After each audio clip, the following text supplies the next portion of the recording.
시장과 인공지능이 만나면서 우리의 선택이 보이지 않는 힘에 의해 미리 설계되고 있습니다. 오늘은 이 기술이 어떻게 우리의 자유로운 선택을 조용히 예정하고 있는지 그 거대한 구조를 함께 살펴보겠습니다. 모든 이야기의 시작은 역시 애덤 스미스의 보이지 않는 손입니다. 다들 잘 아시는 경제 원리죠. 그런데 만약 이 손이 단순히 시장 원리를 넘어서 마치 신의 섭리처럼 우리의 가능성을 결정하고 있다면 어떨까요? 네, 보이지 않는 손이라는 표현 자체가 사실은 경제 용어라기보다는 하나의 강력한 신학적 은유에 가깝습니다. 눈에 보이지는 않지만 분명히 작동해서 질서를 만들고 개인의 의도와는 상관없이 성공과 실패라는 결과를 나누죠. 말하자면 시장은 아주 오래전부터 신적인 역할을 수행해 왔다는 겁니다. 그런데 이 시장이라는 오래된 시스템에 인공지능, 즉 AI가 결합되면서 정말 근본적인 변화가 시작됐습니다.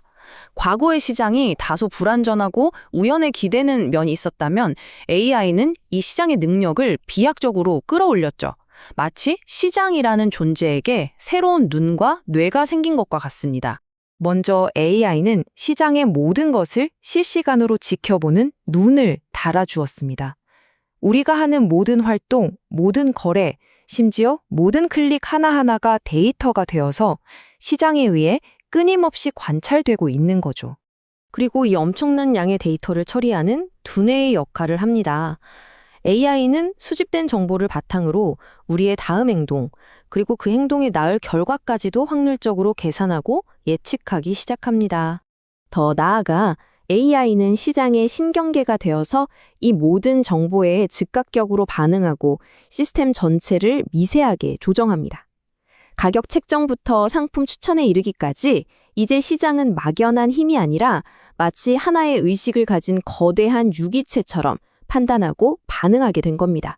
자, 이렇게 거의 모든 것을 보고 모든 것을 예측하는 수준에 이른 시장 시스템. 이것이 만들어내는 것이 바로 새로운 예정론입니다. 과거 종교가 말하던 것과는 다른 기술의 기반을 둔 아주 현대적인 예정론이죠.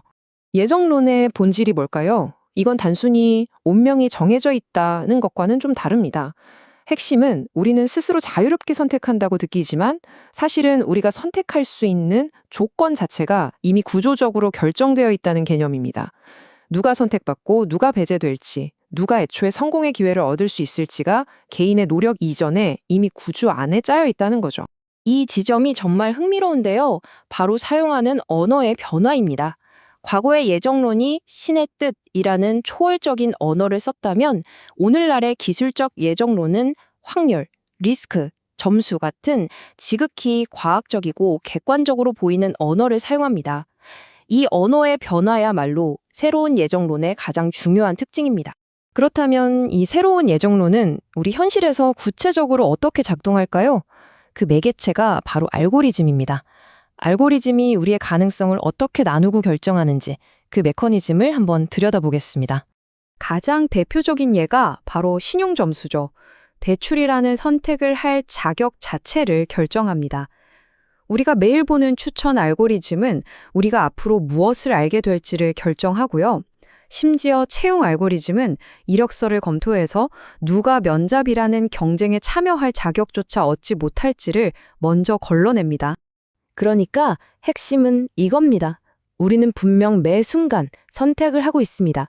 하지만 우리가 선택할 수 있는 보기의 목록, 즉 내가 접근할 수 있는 세계 자체가 이미 알고리즘에 의해 나뉘어 있다는 사실이죠. 이것이 바로 AI 자본신학의 예정론이 작동하는 방식입니다. 여기서 이런 반론이 나올 수 있습니다. 그래도 결국 최종 결정은 내가 하는 것 아닌가? 네, 물론 맞는 말입니다. 우리는 여전히 자유의지를 가지고 선택하죠. 하지만 그 자유라는 개념을 조금 다른 각도에서 볼 필요가 있습니다.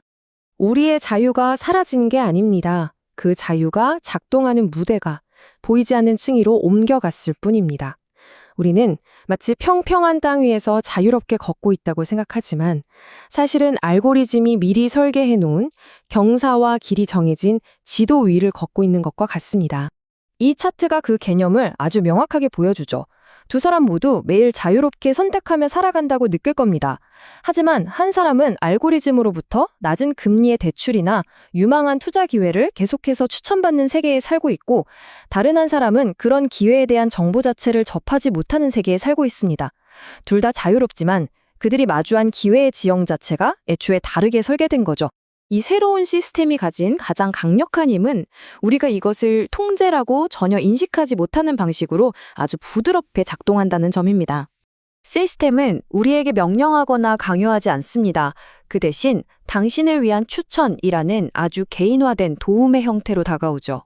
이 통제는 강압이 아니라 오히려 나에게 최적화된 선택을 찾아주는 친절한 안내처럼 느껴집니다.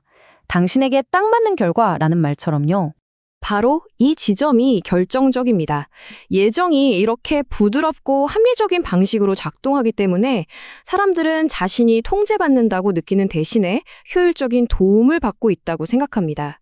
그렇기 때문에 이 거대한 구조에 누구도 저항하지 않게 되는 거죠. 자, 결론을 정리해 보겠습니다. AI 자체가 신이라는 이야기가 아닙니다.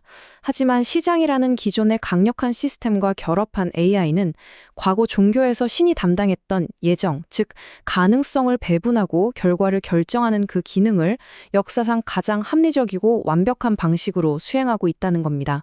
그렇다면 이제 우리가 스스로에게 던져야 할 질문은 AI가 우리를 통제하는가가 아닐 겁니다. 진짜 질문은 바로 이것입니다. 보이지 않게 작동하는 이 새로운 예정의 구조를 명확히 인식한 상태에서 과연 우리는 여전히 스스로의 삶을 결정하는 주체적인 개인으로 존재할 수 있을까요? 이 질문에 대한 답은 아마 우리 각자의 몫일 겁니다.